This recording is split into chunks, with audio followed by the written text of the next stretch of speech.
Let's do a few examples of applying the chain rule to function compositions. So let's start with one where we could use the extended power rule, which remember really is just the same rule. But basically what I strongly recommend is, how do I recognize what is f of x and what is g of x? And actually there's really a way you can kind of get around this if you just remember the key functionality of the chain rule. But basically, how I think about it is what is on the inside and what is on the outside. The inside is g, the outside is f. So looking at this example, basically f of x or g of x would be the interior function, and f of x would be to the second power. Or, if I wanted to really list what these are, I would, for f of x, I would change the whole inside to just x squared. Why is this not, for some reason it's not updating my writing. Let me write more and see if it stops. There it goes. And g would be the entire inside. So basically I would replace, if I wanted to follow the exact notation, I would replace the inside of f with x squared, with an x. But I really don't think this is necessary to do. But you can kind of keep this in the back of your brain if you want. But how I suggest using the chain rule is by applying it, well, I need to take the derivative of the outside function, leaving the inside alone. So in this particular case, the outside function is I'm squaring it. And I know how to take the derivative of something squared. Basically, I can use the power rule to do that. The derivative of the outside is just, I would drop the power and subtract 1 from it. And again, I can kind of think about this, well, what is f prime of x? That would just be 2x.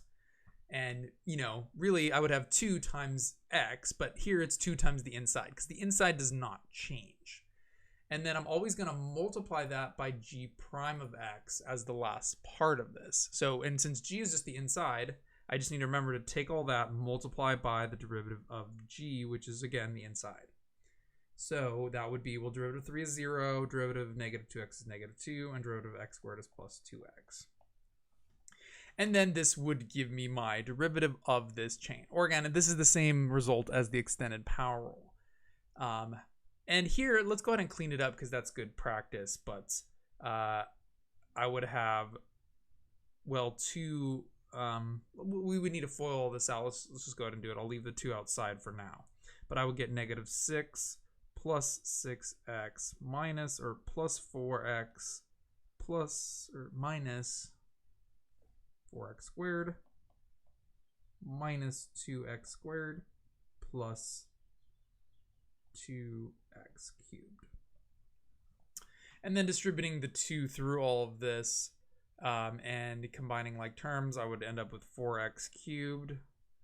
And then I have minus 6x squared times 2 is minus 12x squared.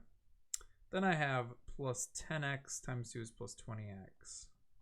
And then minus 6. And that would give me my derivative. And at the end of the day, this should be the derivative if I were to just square this first and then take the derivative after, which you can go ahead and check and verify for yourself. But again, what about cases when I have things that are not just simply powers, and what, like, say for example, I had the square root of all of this as well.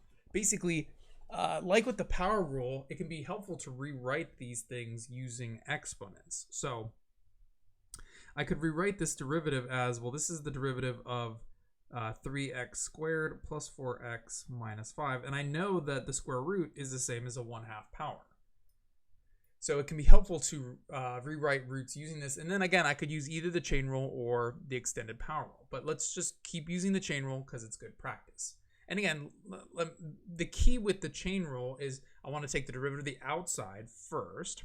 So here, the outside function is to the 1/2 power. So I would drop that and subtract 1. And always leave the inside alone. And I multiply by the derivative of the inside. Those are the sort of key things to remember. And I'll go ahead and write that down. I suggest, keeping notes on those specific keys. But basically, 1 derivative of outside So let's keep track of notes. That's always the first thing you're going to do. And then keep the inside the same. I guess you could put that in the same step. And the last step is multiply all of that by derivative of the inside.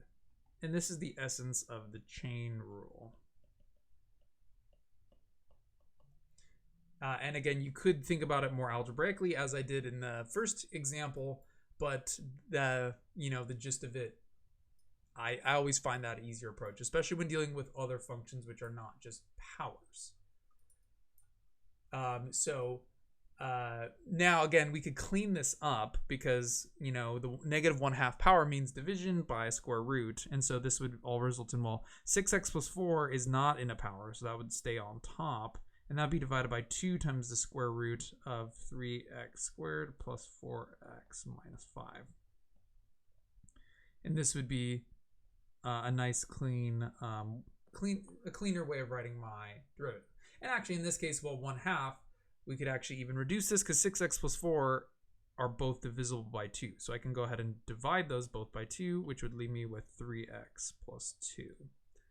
And, as always, we could simplify. You always want to simplify your answers as much as you possibly can.